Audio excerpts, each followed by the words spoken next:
welcome to Better Man Clinics, the podcast where we talk to actual experts to address the questions that men want answered, but are either too embarrassed to ask or simply don't know who to ask. Before we get started, I do want to caution that the conversations on this podcast are for informational purposes only. They don't represent a medical consultation, nor do they present medical advice to individuals. Rather, we hope that the podcast empowers men with the knowledge and confidence to address these issues with their healthcare providers. As with any medical or wellness issues, you should always consult with your healthcare provider before beginning any type of treatment or preventative intervention. Now, with that being said, in this episode, we discuss Optilume, a novel new treatment for the urinary symptoms experienced by men due to an enlarged or obstructing prostate, otherwise known as BPH. In previous episodes, we've covered a variety of other BPH treatments, ranging from the historical gold standard known as TURP to minimally invasive surgical therapies or MIST treatments, such as Rezum, Urolift, and iTind, to more specialized treatments, such as HoLEP and robotic prostatectomy. So how does Optilume fit into the spectrum of BPH treatments? Does it really stand out from existing treatments, or is it just another procedure to add to the list of options in treating BPH? How is the procedure performed? What are the risks and benefits? What's the recovery like? And of course, how effective is it? To help us answer these questions, we are joined by a true expert. Dr. Dean Elterman is Associate Professor of Urology at the University of Toronto. Dr. Elterman completed his medical degree and his residency training in urologic surgery at the University of Toronto. He became a Fellow of the Royal College of Physicians and Surgeons of Canada in 2011. Dr. Elterman also completed a 2-year fellowship in voiding dysfunction, neurourology, female urology, and pelvic reconstruction at the Memorial Sloan Kettering Cancer Center and New York Presbyterian Hospital, Weill Cornell Medical College in New York City. Dr. Elterman is a member of several professional societies, including the Society of Urodynamics, Female Pelvic Medicine, and Urogenital Reconstruction, the Society of Genitourinary Reconstructive Surgeons, the International Neuromodulation Society, and the International Society of Men's Health. And now, without further ado, I bring you our conversation with Dr. Dean Elterman about Optilume. Hello and welcome to Better Man Clinics. Today we're going to be talking about Optilume, a novel new technology for the treatment of the urinary symptoms associated with a large or obstructing prostate, otherwise known as BPH. Now, in prior episodes, we talked about a lot of different treatments for BPH, ranging from the good old-fashioned TURP to green light to HoLEP to newer, more minimally invasive procedures like Rezum or Urolift or even iTind. So where does Optilume fit in? Is it truly a game changer, or does it just bring some new features to the table? How does it compare to the existing procedures? What are the risks and benefits? And most importantly, how well does it work? Fortunately, to answer these and many more questions, we are really fortunate to be joined by a true expert. Dr. Dean Elterman is not only a board-certified urologist, he's also really been a trailblazer in the field of minimally invasive surgery for BPH. Dr. Elterman, welcome to the program. It's great to be back. Thanks for having me, Oleg. Yeah, thank you. Appreciate taking time out of your day. And you just alluded to the fact that we have one more accolade to add to your long list of achievements. You are the first returning guest to Better Man Clinics. I mean, I know this goes way up on the list of accolades, but listen, your trophy is in the mail. It's gonna be arriving soon. So, but seriously, thank you so much for joining. And I've had a lot of viewers and listeners ask about Optilume. It's been kind of on a lot of people's minds. I honestly don't know how people find out about these new technologies so quickly, but they do. And so that's the hot topic, and I'm so thrilled to have you on. So, not to waste any time, let's dive right into it. Let's start off with the very basics. What is Optilume and how does it work? So Optilume is a new technology, a new device that really brings together medication and a mechanical device delivery of that medication. And so what I'm meaning is that there's a balloon and there's a drug coating on it. And the first thing to remember is that there's actually two Optilume products. what we're talking about today in today's episode is Optilume BPH, which is a little bit different than the Optilume for urethral strictures. So just to go back a bit, Optilume for strictures first came out, and it looks very much like an endovascular balloon for an angioplasty, right? It's sort of long like a hot dog, and you would put it through a narrow area like you would with an angioplasty. And it was designed to treat urethral strictures. And so the idea with both the Optilume BPH and the Optilume for stricture is that you have a mechanical component, which is the dilation. You blow up the balloon and it dilates the tissue, and we'll talk about the differences. And then it's covered by a medication, and that medication is Paclitaxel. And Paclitaxel is this anti-proliferative agent. It's a chemotherapeutic agent when it's given at a very high dose. And it actually treats, in the case of stricture, the scar tissue. And in the case of BPH, it treats the tissue which is opened up by the balloon, the anterior commissurotomy. So we'll go into a little bit of that, but essentially Optilume came out with the stricture. There's a whole bunch of really good studies called the robust studies, robust 1, 2, 3. And now we've shifted over and more recently had FDA approval for the Optilume BPH. Got it. Got it. So that helps. So, I mean, going back to the basics, which I like to do, I always like to think about the inside of a prostate like a donut, right? And the donut hole is pretty small. So if I'm catching you correctly, the whole idea of Optilume, at least part one of it, is you're sticking a balloon that literally stretches open that donut, right? And allows the urine to get through that passage a little bit easier. Am I right with that? I'm thinking about really kind of just basic. Yeah, so let's think about the urethra, which is essentially the component of the tube that passes through the prostate, the prostatic urethra. Mm-hmm. And as the prostate, the sides of the donut get larger, the hole through the middle of the donut is going to get narrower, right? And so that's what happens with an enlarged prostate. So you cause obstruction of the flow of urine because the hole through the prostate, the urethra, is getting pinched, it's getting narrow. And there's force also being exerted on that urethra. So the goal of any BPH procedure is to widen the hole, make the hole bigger so urine flows through. This is sort of like plumbing 101, right? Mm-hmm. And so instead of cutting away tissue or with like a TURP or a HoLEP or aquablation or pinning back the tissue or steaming the tissue, what Optilume is doing is it's a balloon which is going to dilate the tissue, right? It's going to actually make this very narrow circumference that the urine can travel through, this very narrow hole of the donut, wider. Mm-hmm. And it does it in a very specific way. It does it, you can imagine that the prostate has a left side and a right side. So imagine like a peach, right? There's two sides to a peach. I always think of it. And what you can do is that the left side and the right side, they naturally meet at the top at 12 o'clock. Mm-hmm. And what the balloon is doing is when it dilates inside the prostate, it stretches the prostate, and the prostate will naturally open up. It'll split apart at the 12 o'clock position. So this is what's called an anterior commissurotomy. There is a commissure, meaning like an area where two sides meet, and the prostate will naturally want to split open where they meet at the 12 o'clock position. So if you can see my hands, they're meeting at the top, and it's going to split open like that. And then the hole is now wider. So that's the first part of what Optilume is doing. It's mechanically causing the hole to get wider. And then the second part, the secret sauce, is the medication. It's the drug coating of the balloon. And what that does is it actually gets absorbed into the tissue. So you can imagine that you have the tissue, it gets split open. You now have this new tissue that was sort of hiding underneath. It's this raw surface, and the medication gets absorbed into that tissue. Because naturally, when your body injures itself, it wants to heal. It wants to heal shut. If you cut your hand, it'll form a scab and it will heal shut.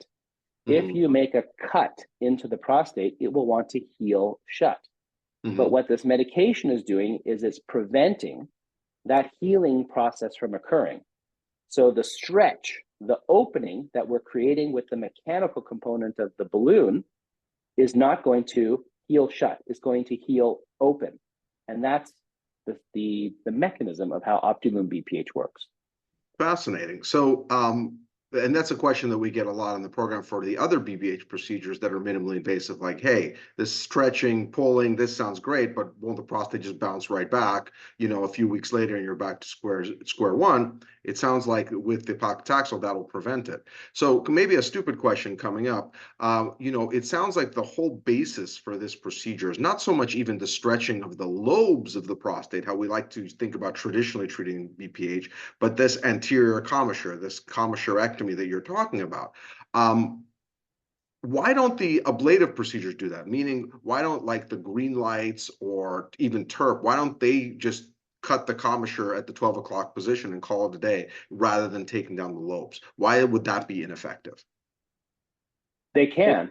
I mean, I think they could. The difference is that you're going to have some element of healing. In the early 1990s, there was actually balloon dilation of the prostate. They used a balloon called a Dowd balloon, and it was shaped differently. If I remember correctly, it was shaped a little bit more like a football. And the issue is that it had the tendency to, number one, migrate, meaning it would sort of slip out of position when it was being blown up. And the second part was that the prostate healed shut again. And so it didn't have good durability. And some clever scientists figured out, well, if we can put Paclitaxel and combine it with that opening of the prostate, then it'll heal open. And that's where we get the increased flow and the better emptying and the better improvement in symptoms. But I guess, could someone just do a TURP between like 12 and 2 or 10 and 2 o'clock and clear away all that tissue and improve flow? Probably the answer is yes. The question is, how much would improve? Because you can also do, we're going a little bit on the side here, but you can do a median lobe only resection. If someone has a middle lobe, you can leave the lateral lobes and you'll see a very good improvement in flow and symptoms as well. So there isn't necessarily this rule that you have to remove all the tissue. But again, now you're getting into the differences and the nuances of a minimally invasive treatment that has, this amount of improvement, and then a full resective technique like TURP, enucleation, aquablation that has more improvement because you're removing more tissue. Right. So that actually is a good segue into my next set of questions. So with the MIST procedures, again, for those following at home, the minimally invasive surgical therapies for BPH, think Urolift, think Rezum, think iTind. There usually are some limitations in terms of the ideal candidates. Do we see the same type of limitations for Optilume? And if so, what are they? So Optilume seems to have a fairly broad range of prostates that it can treat. There have been 2 clinical trials that we can talk about, but the inclusion criteria for those trials were prostates between 20 to 80 grams. And the Optilume comes in 4 different sizes based upon the length of the prostate. So 3 centimeters, 3.5 centimeters, 4.5 centimeters. So I guess in theory, if your prostate is very long, like 5.5 centimeters, maybe you won't have the balloon going all the way. The Optilume really has not been studied in prostates bigger than 80. So there's that. I mean, it's something that we will discover with time in the real world setting, whether you could use the largest size balloon in, say, 100-gram prostate. Other exclusions from the study were those with very large median lobes. And so perhaps like many of the minimally invasive treatments, iTind, Urolift, to an extent, median lobes are a bit of an exclusion. But, the interesting thing with a median lobe, say a small to middle-sized median lobe, and this is conjecture, this is my expert opinion perhaps, is that because all the action is up at 12 o'clock, you're creating an anterior commissurotomy, you're opening the prostate anteriorly, maybe you're able to get around or improve symptoms despite the fact that you have a bit of a middle lobe because you're opening the prostate at 12 and not at 6. So that's, again, a bit of a theoretical conjecture, but essentially the exclusions would be very large median lobes or prostates that are too long than the 4.5 centimeters or prostates that were bigger than 80 grams. Now, is the idea that 4.5 centimeters will roughly equate to an 80-gram prostate, more or less? Yeah, but also what we're doing is during the surgery and in the preoperative assessment, whether it's by cystoscopy or by ultrasound, we are getting a measurement from bladder neck to external sphincter, or bladder neck to verumontanum. And we are getting an estimate of the length of the prostate to choose which balloon to use. So when I do an Optilume, I get a transrectal ultrasound, and I ask them to measure bladder neck to verumontanum. And I do a cystoscopy, and I do sort of a pullback technique, and I do a measurement. And I do a final measurement at the very beginning of doing the case. When I first put in my cystoscope, I'm going to do a pullback measurement from the bladder neck to the viru, bladder neck to external sphincter. And I'm going to just make sure that I've measured correctly, and then I'll tell my team I need a 4-centimeter balloon, because there's a range. You know, if your prostate is between this and this centimeter length, you should select this balloon, for example. Got it. One more question before we actually talk about the pre-op evaluation. For the missed surgeries, a lot of advantage has been talking about individuals on blood thinners. Do people have to stop blood thinners for Optilume? I would recommend stopping blood thinners for Optilume, for sure. You know, what you're doing with the Optilume is you are creating this opening of the prostate essentially through a form of trauma. Like it's controlled, but there will be a little bit of bleeding. And so I would definitely say to reduce any sort of risk, I would hold blood thinners for an Optilume BPH. Got it. And so you mentioned a little bit about evaluation. So I want to double click on that a little bit. So again, most people who are going to be under evaluation for Optilume or other procedures, they've already failed. Most of the time they failed medication, or they don't want to take medication. And if I'm walking into your office, again, let's go really basic. If I'm walking into your office and I say, Dr. Alderman, you know what? I'm sick of taking these medications. I'm interested in this Optilume thing I heard on the Better Man Clinics podcast. Walk me through, like, on a very basic level, what I would expect to be evaluated, whether I'm a candidate. You kind of touched upon it, but if you can kind of go over a little bit more thoroughly on that. For sure. So, I have a specialized practice in functional urology at university. So I really spend quite a bit of time figuring out when men come in with lower urinary tract symptoms, we need to take a really good history, and we need to establish, is this voiding symptoms, what we call obstructive symptoms from an enlarged prostate? Are there any issues with the bladder, right? So we always have to remember that there's no overactive bladder with frequency and urgency and waking up at night. And we really want to characterize what their issues are. The classic symptoms of an enlarged prostate are going to be hesitation, meaning you have to wait for the flow to start, intermittency, the stream stops and starts, it comes out in trickles and dribs and drabs, it drips at the end, you don't feel like you empty your bladder all the way, right? So once we sort of feel from the story that it makes sense, yes, they have a weak stream, they have to go often, they don't empty their bladder. The other thing we'll do is we'll often do a questionnaire, something called the International Prostate Symptom Score, the IPSS, which is just a tool. It's some questions to get a baseline of the degree of bother. Because remember, BPH and lower urinary tract symptoms has mostly to do with bothersome symptoms and how much it bothers someone. Just because they have a large prostate, if they're not bothered and they're not having any issues of bleeding or infections, we don't have to treat it, right? So we have to sort of assess bother. Right. After that, we're going to do an assessment. I would personally like to bring them in for a cystoscopy. Again, that's a very basic test that a urologist will do to be able to look at the prostate, make sure there's no other issues, no other pathology. It lets me assess a few interesting things about the prostate: the length, the height, whether there's a median lobe, what's the condition of the bladder, are there any other things like stones? And then I get a sense of the prostate's anatomy from the inside the donut. We'll also do what's called a flow study. So when their bladder's full, we have them pee into a machine that measures how fast they can urinate. And then we do a small ultrasound on their bladder to see if they leave behind urine. And because many of these treatments rely upon the size of the prostate, in other words, the size of the prostate may dictate to an extent what we choose, I will mostly get some form of imaging. Now, if a man has already had a CT scan or an MRI for other reasons, like he had an elevated PSA, we can use that measurement. If they haven't, we'll often just send them for an ultrasound to get a measurement of the prostate.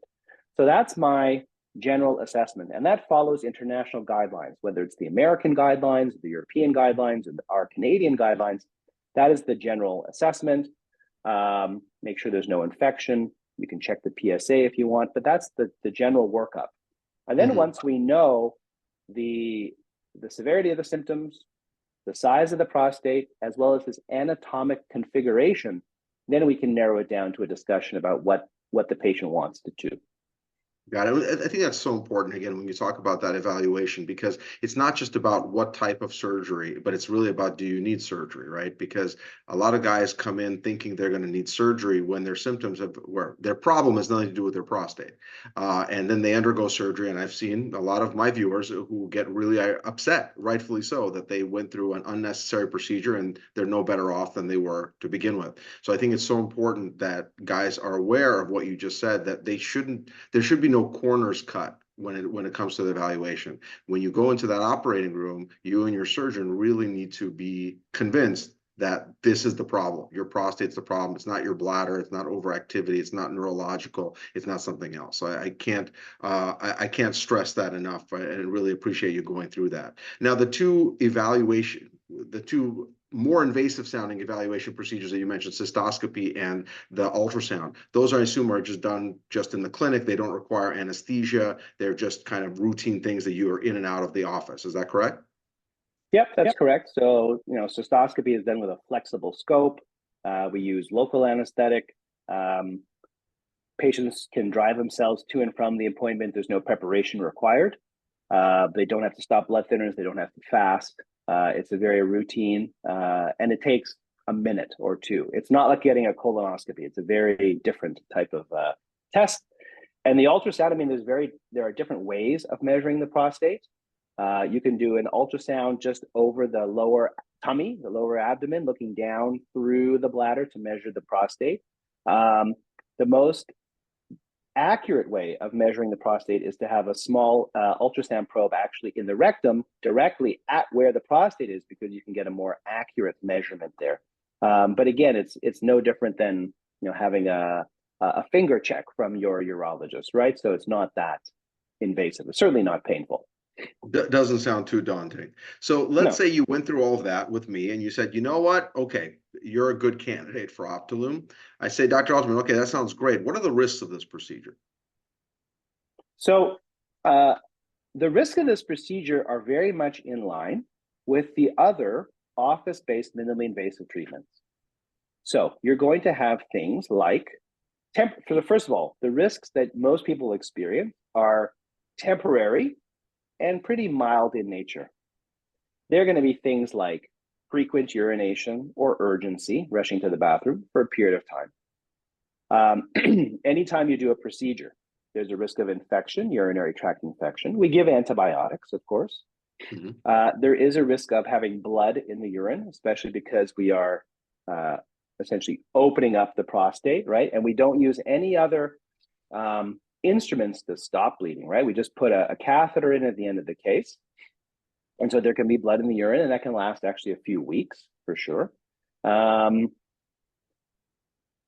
Incontinence, I think, first of all, has not been recorded in the literature. So I really don't think permanent incontinence is a major concern, but I would always list incontinence. Anytime you do a procedure, things can happen, whether it's temporary incontinence or I guess even permanent incontinence, though I would say the risk of permanent incontinence is less than 1%. It really has not been described.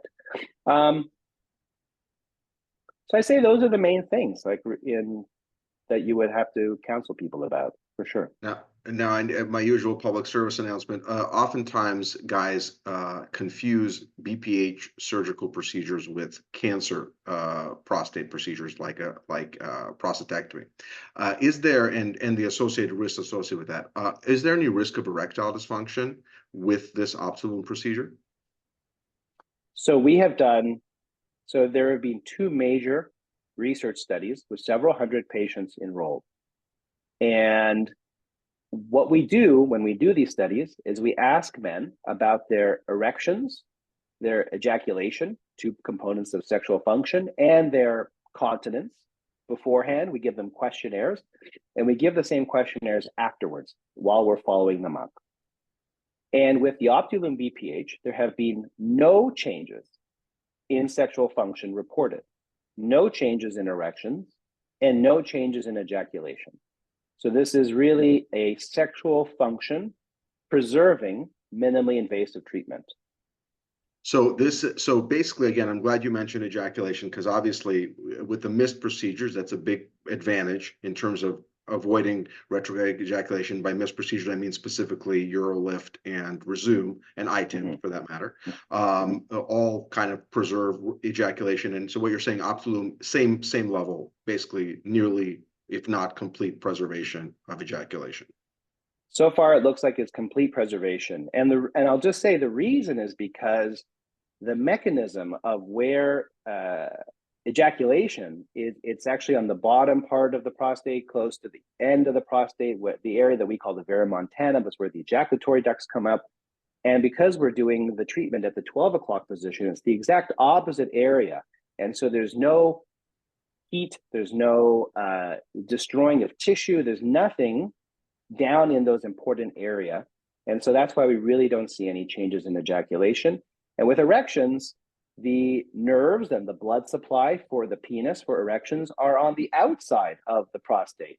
And they're actually down at sort of 5 and 7 o'clock. And so again, we're working up at 12 o'clock on the inside of the prostate, and those important structures are on the outside on the opposite side. So that's why we really don't see any reason to have changes in erections or ejaculation. And so Optilume obviously fits into that missed bucket. So for guys who are going to ask, would you, on a global scale, would you say that the risk profile for Optilume is basically the same as for Rezum, Urolift, iTind, et cetera? I think the general level of risk is the same. I think that there are probably some risks with each that are unique to each, but I think as a global, the risks remain low for all of these types of procedures. You know, are you going to see with Rezum more risks of like sort of dead necrotic tissue, right? Because you're actually steaming the tissue. Whereas with Urolift, are you going to see issues with like discomfort or pain from clips or the implants or calcifications?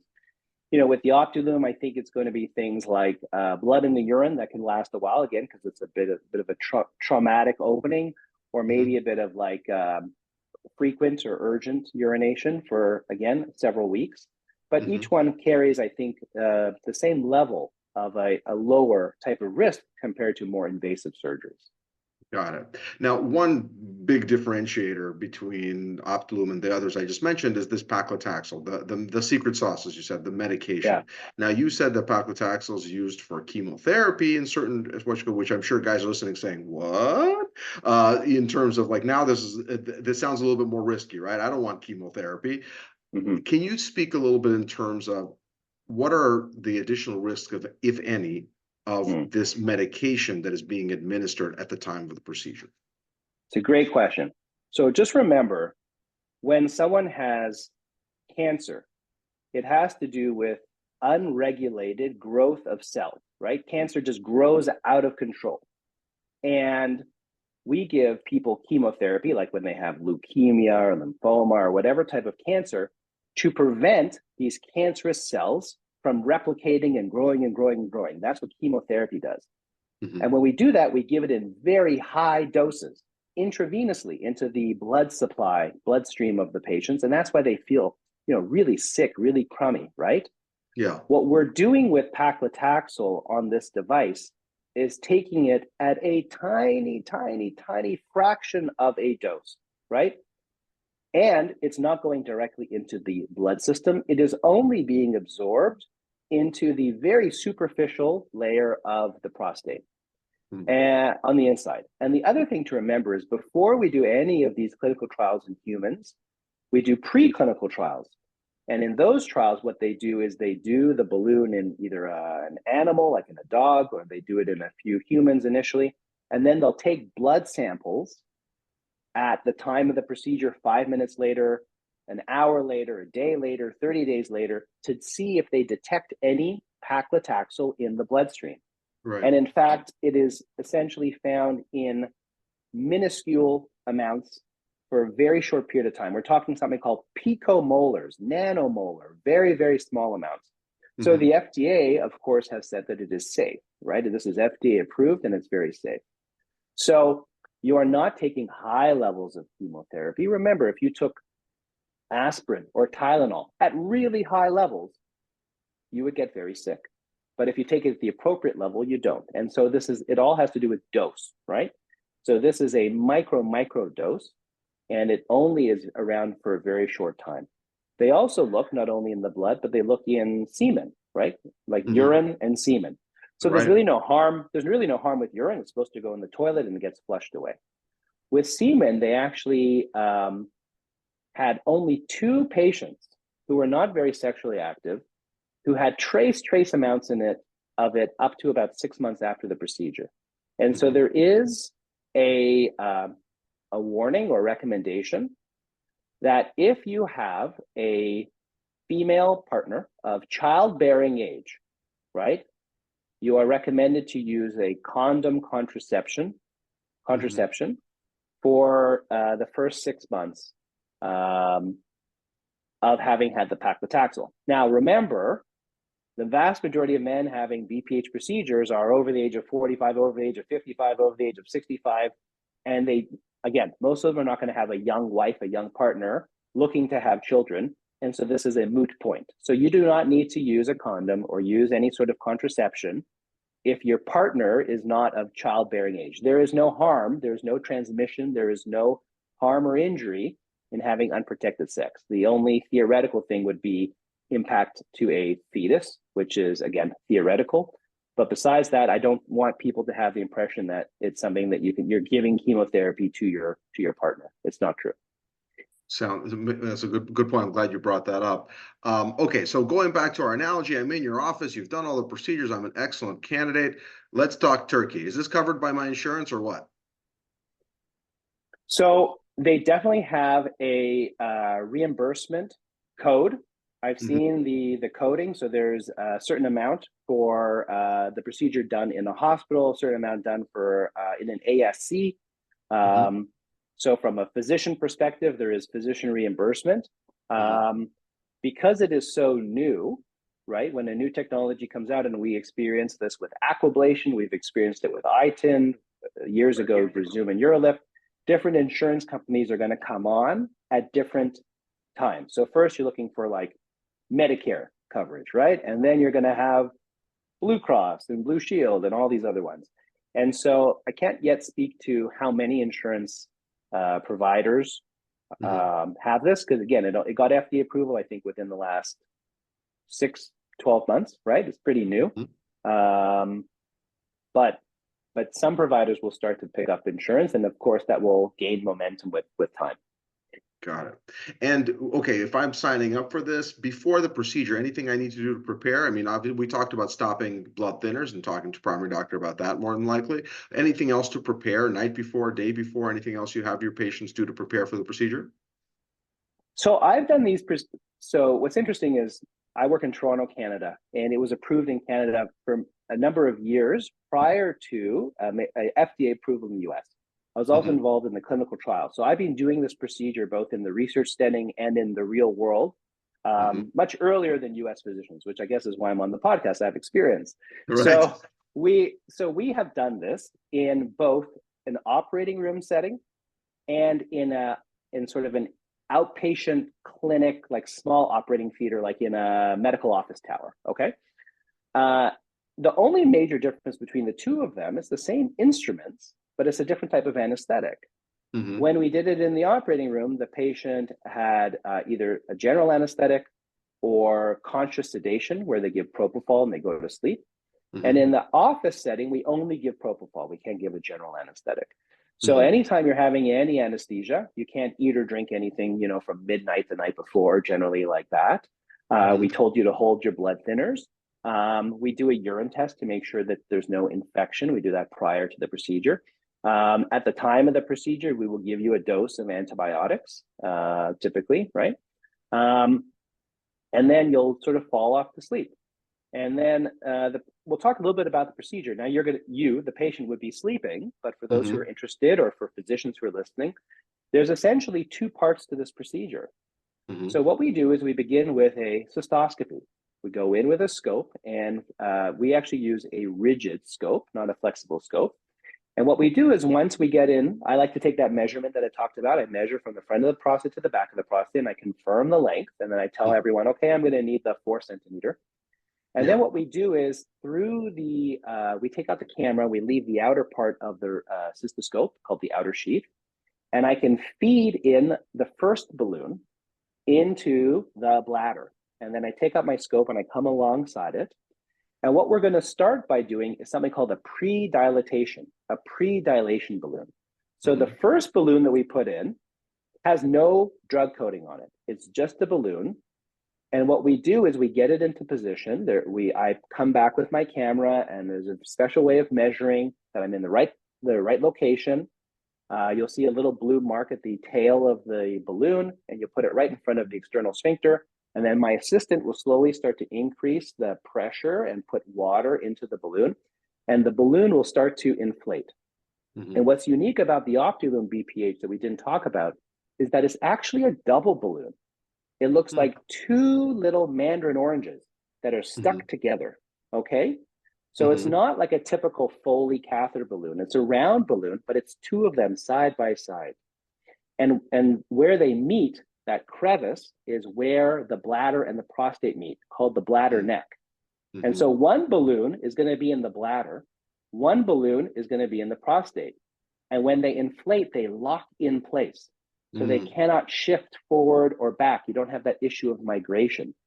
So there's a little bit of a manual feel to this that the surgeon will get experience to feel that it's locked into position. And so that first balloon will be inflated, and it's inflated just for 1 minute. We have a timer. It stays inflated for 60 seconds. And then it's deflated. And then we go back in with our scope, and we have our second balloon, this one with the drug coating on it. We introduce it through our scope into the bladder. We then come with our scope to position the second balloon into the correct orientation. And then my assistant again will inflate the balloon, this one with the drug coating. I will feel it lock in place with those 2 balloons. And then the medication is now it dilates and is getting absorbed right into that area. And we leave it inflated for 7 minutes, okay? For the Optilume stricture, we inflate it for 10 minutes. For the balloon of the BPH, we leave it for 7 minutes. After 7 minutes is the minimum. We leave it for 7. We deflate the balloon. All the balloons come out. Nothing is left in the prostate. Remember, you're not going home with a balloon in your prostate. And then we put in a catheter at the end. For those who are interested, I usually put in a 20 French 2-way catheter. Sometimes if I want to do for irrigation, be prepared, I would put in a 22 French 3-way catheter, but typically a 20 French 2-way catheter. We can irrigate to clear away any blood, and then we wake them up. So the procedure is essentially doing a scope, putting in the balloon, inflating the balloon, holding it for a minute, deflating the balloon, second balloon goes in, inflating that for 7 minutes, and taking it out. So that's sort of the length of the procedure. So the patients will be under anesthesia, 15 to 20 minutes, I think, if things are going like pretty smoothly. Yeah. And I'm assuming they can obviously go home right afterwards then, usually. Yeah, we monitor them. They wake up, they can have a snack. And if everything looks good and they're feeling good, then we would send them on their way. Now, of course, the whole procedure takes longer with the preparation, the bringing in into the room, anesthesia, instrument changing over. But it's certainly going to be quicker than like doing a full TURP operation, for example. Certainly. Now, this catheter that's placed after the procedure, how long does that stay in for? I usually leave the catheter in for 24 to 48 hours. Oh, okay. Which is not long. A day, a day or 2, and I think that, and I've never had a patient push back on that. I mean, I leave my catheters for other procedures longer. And I actually don't get pushback either. I always tell people, think of your catheter as like a Band-Aid for your prostate. We've done something to your prostate, whatever it is, and we want to let it heal for a little bit. And you don't want to have urine traveling through this area that's going to be a little bit sensitive. So we should bypass it. Got it. So you alluded to some of this stuff before, but I just want to double click. So when that catheter comes out in 1 to 2 days, like one of the big concerns after Rezum that a lot of people complain about is discomfort, painful urination. Do guys after Urolume feel, or Optilume, excuse me, feel the same type of discomfort usually when that catheter comes out? No, I don't think it's that. I do think that they have a sense of what we call dysuria, which is sort of this burning discomfort with urination. Mhm. They have some frequent urination, like some urgency to rush to the bathroom, and of course they'll have some blood in the urine. Right. But none of that I would describe as pain. I would describe that as discomfort, burning, and Uh-huh. urgency.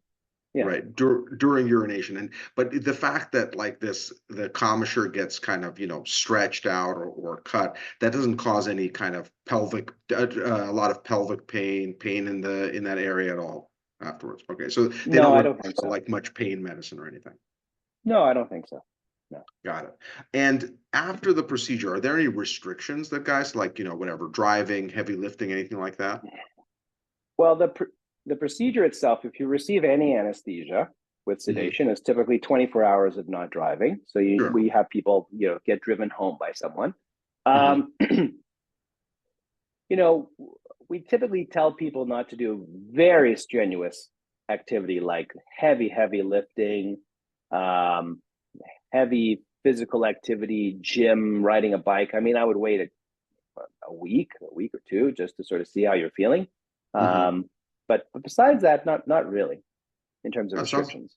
sounds like a pretty quick recovery, that's for sure. So I mean, they can probably go back to work pretty quickly as well then. So sounds Very similarly to the other minimally invasive treatments. I mean, I think they can get back to work as soon as they're feeling up to it, which could be within a couple of days. and when I guess, it's kind of hard to say, but what would you say is the complete recovery time for the procedure? Same thing, maybe about a week or two?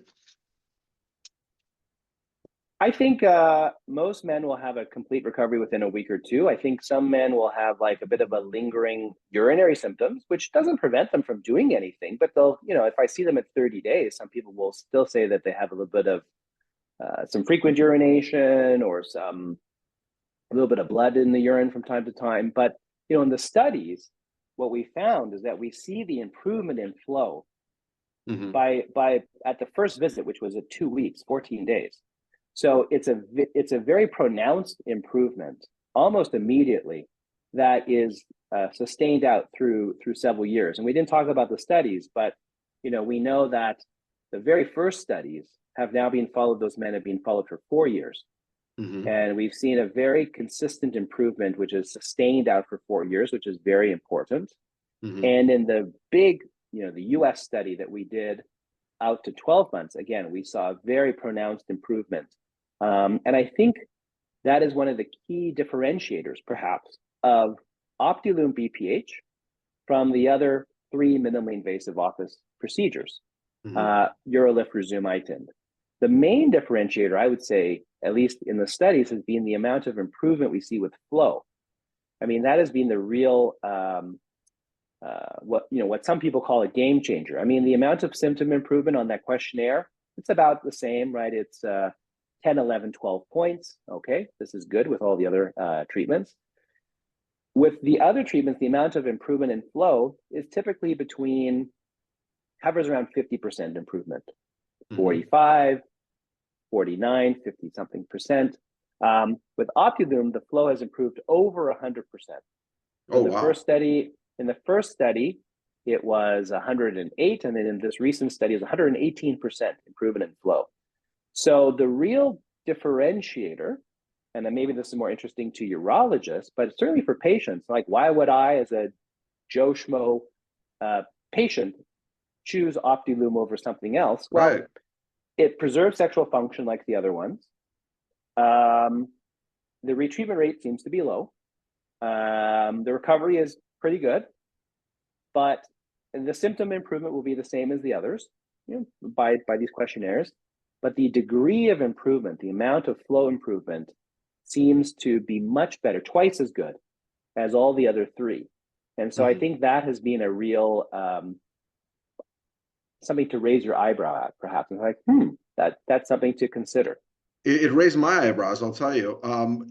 How does that flow improvement compare with that of the ablative procedures like green light, TURP, HoLEP's kind of different category, but aquablation, for instance, like how does that improvement in flow compare? Is it comparable to the ablative procedures? It's getting pretty close. I mean, it's getting pretty close. I mean, in the study, we were seeing the flow rates on average going from about 10 mils per second to over 20 mils per second, 22 mils per second. So 22 mils per second is pretty good. Like a lot of people with TURPs are going to have 20 to 27 mil per second flows, right? So again, all of the minimally invasive treatments they're really good at improving symptoms. They preserve sexual function. They've never been spectacular about improving flow. One of the knocks against minimally invasive treatments, Urolift, Rezum, iTind, they always, the naysayers will say, well, the flow doesn't improve that much. And the counter argument is, well, but patients don't care so much about that. Their symptoms improve and they're happy. But here you have all of those benefits and the flow is improving by more than 100%, twice as good, twice better than the others. So it is a notable finding for sure. And I mean, obviously I'm just hearing this from you for the first time, but I would imagine that increase in flow really contributes to the durability long term, because I mean that's an objective measure of something. It's really being cracked open there. Not to be graphic there, but I mean, you had said I think that over 4 years that durability remains. I mean, what is the retreatment rate that they found in that 4-year study with Optilume? Do you remember offhand? It is in the single digits. For sure. Wow. I don't remember off the top of my head, but that's called the Everest study. And it is certainly in the single digits at 4 years for sure. And it was a small group of men. It wasn't like hundreds and hundreds, but that was the first study for sure. Which is also pretty much substantially better than the other missed procedures. I mean, if single digits, that's not exactly Rezum numbers, right? I mean, in terms of 4 years. Well, the Rezum number at 4 or 5 years surgical retreatment rate from their pivotal study is 4.4%, which is very good.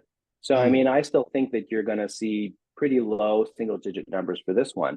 But we're definitely seeing with the Optilume BPH better emptying of the bladder. So, again, they go hand in hand. If you pee better and you pee stronger, you're going to pee more efficiently and you'll empty your bladder better. So your post-void residual also goes down, quite dramatically as well. So that has been something which is very notable, I would say, for sure. No, for sure. I'm impressed. Again, it sounds like you've with Optilume, you've really married the objective flow benefits of the ablative procedures with the kind of the minimal risk of the missed procedure. So it sounds like a winner. I mean, I know it's early, but it definitely sounds like a winner. I'm going to say this just for completeness. I think I'm pretty sure I know the answer, but most guys can stop their BPH medicine after this procedure.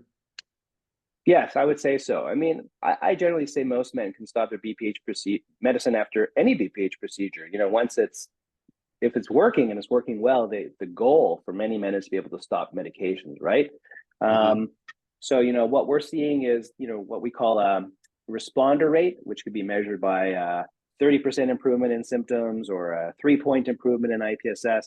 That responder rate has consistently been around 70, just over 70%. Which is good. So remember, it's not 100% of everybody is going to be perfect and happy because maybe their prostate wasn't ideal, maybe they have other overactive bladder symptoms, etc. But the responder rate for Optilume BPH is, again, very good. And in those people, they should absolutely be able to stop their medicines. Got it.